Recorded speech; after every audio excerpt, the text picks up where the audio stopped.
Hello everybody, this is Christian from the Architect channel, and in this video I'm going to be showing you how to edit the size of your textures inside of SketchUp. So I just added this brick texture from the SketchUp library. You can add a custom texture, you can add a default texture, it doesn't really matter, but just make sure that you have selected your texture, and then you're going to go to the default tray, go under the materials tab, switch to the edit tab, and then you're going to look for these dimensions down here. And this is what we're going to be editing to change the size of our texture. So right now I'm using the funny looking American units, but basically I'm at 4 feet right now, and if I type in 2 feet, you'll see that all of my textures have resized into a smaller texture, of course.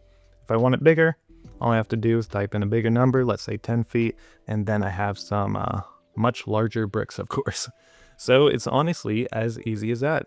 It doesn't really matter what unit you're using, it's all the same, but there are a few more quirks about this texturing system that I want to show you right now, so stay tuned. And the first of which is if you click any of these axes arrows right here, it will reset the size of your texture back to the original. So let's say you were experimenting a little. What does a 100-foot brick look like? I mean, obviously not good, so that's where you might want to reset the texture and start from scratch again. And another thing is that you may have noticed that when I type a number here, it automatically updates the other number here. So these are basically the X and Y axes, and they are linked to change or to scale equally right now. But if I click this chain icon right here, I can unlink them. Oh my gosh, stop interrupting me, Windows. But if I update those to a smaller number, you'll see that the other one doesn't automatically update, and now our bricks look a little squished.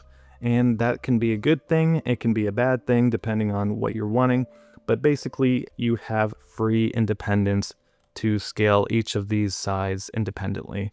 And I think it looks best when it's just subtly close. It's like 10 feet and 8 feet, those are similar but not as squished as this thin texture that we saw earlier. So I'm going to reset that once again and make sure it's chained. It's already chained, and that's perfect. And one other thing, let's say you don't want to use this default tray. We're going off the grid, boys. So there's got to be another way to edit these textures. And there is. All you have to do is left click your texture, followed by a right click, and you're going to scroll down and hit texture and position. And you're going to see a lot of scary buttons right now, but just look for the green one. And if you're colorblind, don't know how to help you there, but you're just going to drag this green arrow and you can see it scale in real time, which is very nice. Let's say you want to do 7 bricks.